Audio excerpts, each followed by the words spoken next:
Au Canada, sur le bord du lac La Pose, entre Montbrun et Pressac, un mineur habitant Rouen, vers 16 heures, il était sur le point de repartir vers chez lui. Il témoigne. Soudain, je sentis un drôle de picotement dans tout le dos et en même temps je vis que l'eau du lac frissonnait. Il y avait une ombre qui avançait sur l'eau. J'ai levé les yeux.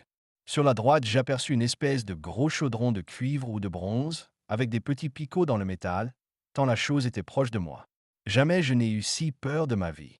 Sans le moindre bruit en volant, l'appareil est allé se poser sur le bord du lac à un endroit où il y avait une petite éclaircie.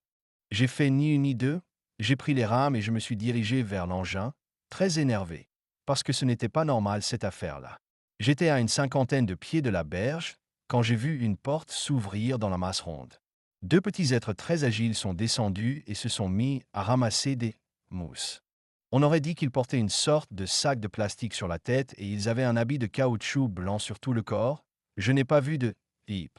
J'étais assez surpris et n'osais pas faire un geste. Ils ont ramassé des herbages pendant un gros 10 minutes et parfois ils gargouillaient des mots que je n'entendais pas très bien. Ils avaient une drôle de façon de se pencher. Le bas des reins plié, carré, sans qu'ils aient à arrondir le dos. Ils avaient la face presque à terre. Enfin, il y en a un qui s'est redressé complètement face au lac où j'étais. Il m'a regardé, il a levé une main et j'ai remarqué qu'il avait comme des griffes d'acier. Il n'a pas bougé pendant un bon 2 minutes en me fixant.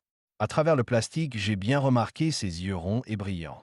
Je suais à grosses gouttes de peur. Ces 2 minutes-là ont été les plus longues de ma vie. Puis d'une démarche souple, il a couru vers la soucoupe. L'autre a couru aussi en me regardant à travers son sac en plastique.